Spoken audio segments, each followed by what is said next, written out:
You should have known you couldn't get rid of me that easily. I got cystic fibrosis. See, I've got cystic fibrosis. Hi guys, I'm Hannah and welcome back to Staying Salty. We've done videos on gaining weight and what we eat and how we nourish our bodies in the past on this channel.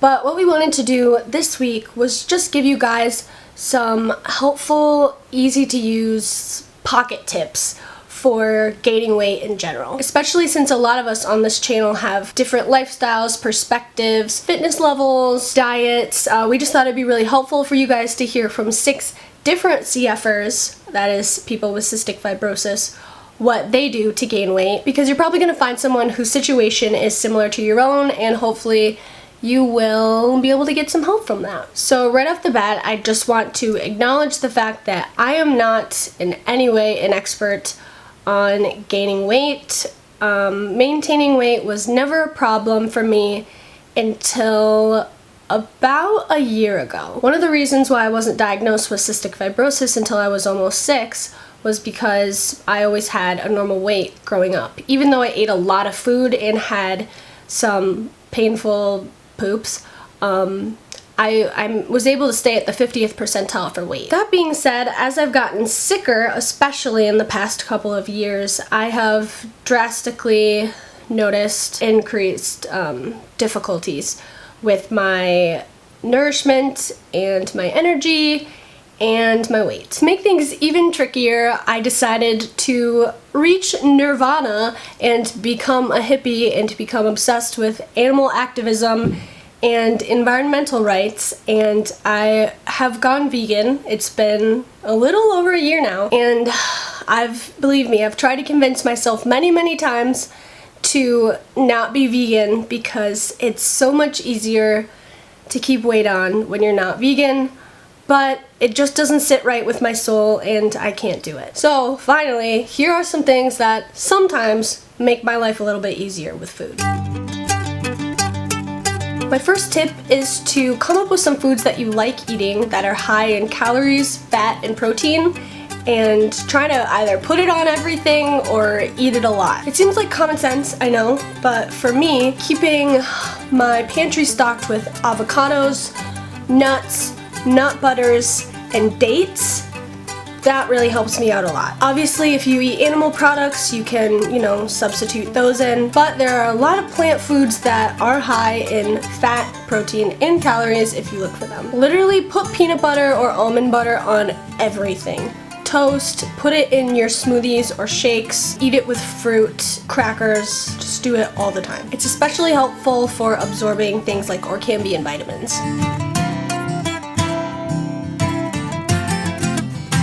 My second tip is to find a protein drink that doesn't taste like chalk that you like and have one for every meal and be strict with yourself about it. This one took me a while, because it's harder to find vegan protein drinks in the store.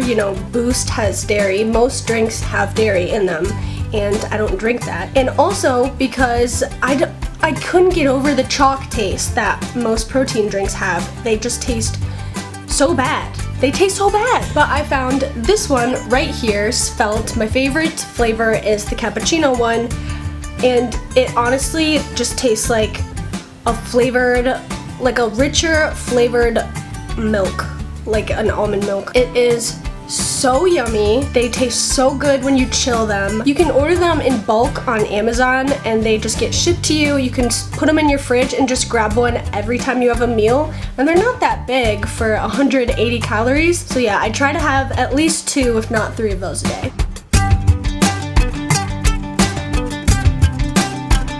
My third tip is to get foods that are fortified with certain vitamins whenever you can find them. Again, I'm not an expert, but as far as I understand it, gaining weight is easier when your entire nutrition level is more balanced and generally better. And this might be relevant for you too if you even want to just decrease the amount of milk that you're consuming, because milk does increase phlegm production. That is an objective fact, and we all know that if you have cystic fibrosis, you don't need any help in that department. So, for example, because I don't, consume dairy, I don't drink milk, I am missing out on a lot of the calcium that they always talk about. So in addition to my multivitamin and vitamin B12 and vitamin D, I try to find calcium fortified things when I can. So things like soy milk, orange juice, and tofu, if you just look right next to all the regular versions of those in the grocery store, a lot of the time you can see right on the label it says calcium fortified. And that's just one simple step that you can make to help you have, more balance in your nutrition. And when that is all sorted out on a vitamin level, then it's going to be easier for your body to keep weight on because you're not going to be deficient or as deficient in as many areas. I'm so scared that I'm going to say something wrong, but I read about this all the time and I'm so interested in nutrition, but I don't want to mess up. So if I mess up, just put it in the comments and let me know. But in the meantime, I'm going to try not to lead you astray. I'm just a girl. It's really common for people who are underweight to feel pressure by their healthcare team or their family members or whoever to eat a lot of food and gain that weight back. It's almost like all eyes are on you and everyone is keeping up with every pound, and with every bite that you put in your mouth, someone is standing on the sidelines being like, yes, more, more, more. And that's good. I mean, I'll talk about that in my next and final tip, but a lot of the time that makes us feel too much pressure, and I, for one, have been known to overeat in one sitting. I'll eat a lot. Whenever I have even the slightest bit of appetite, I'm like, I need to eat everything and make use of this moment so I can gain 10 pounds. And I just stuff my face silly until my stomach hurts and I feel like throwing up. And on top of that, when I get really full, my stomach feels like it's pressing on the bottom of my lungs and I feel like I can't take a deep breath. And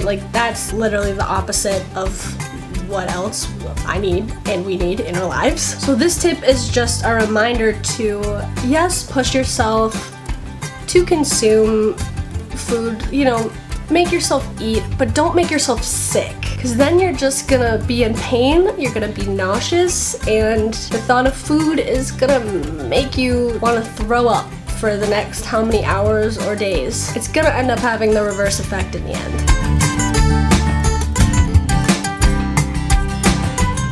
And my fifth and final tip is to confide in your friends and your family, whoever's around you, that, you're having some trouble with your nutrition or that you are looking to gain weight, and let them help you. Let the people who love you encourage you to eat more frequently. They might bring you food. I know when I lived in the house this last year at college, I had 7 roommates, and a lot of the time when I was sick, I would feel too sick to make myself or get myself food.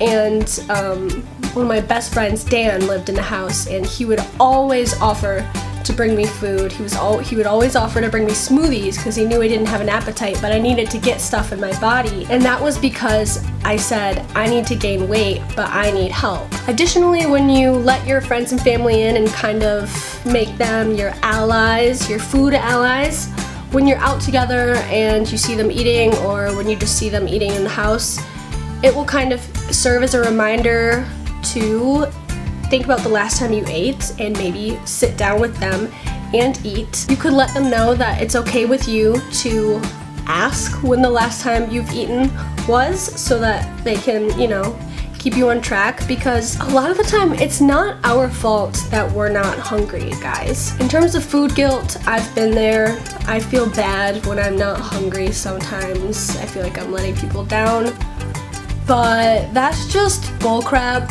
And we're just projecting that onto ourselves, letting other people's desire for us to be healthy because they love us, cloud our headspace and make us feel sad or like we're not doing enough. When in reality, everyone just wants us to succeed. And if the only thing going on is that everyone in your life wants you to succeed and you want yourself to succeed, then the only option is to do your best and be at peace and be happy with that. So with that, I'll get off my soapbox and say bye to you guys for the week. We have a joined video coming out next week.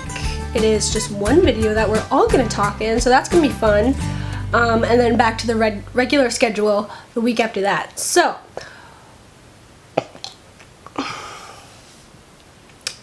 speaking of eating, I just ate some mucus. Hannah, you're so dainty. Oh, I know. Send this video to someone who you think needs some nutrition encouragement and give it a like if you thought it was helpful. Leave a comment with any of your tips down below because God knows I need them. And subscribe if you haven't yet so that you can see more videos from Staying Salty.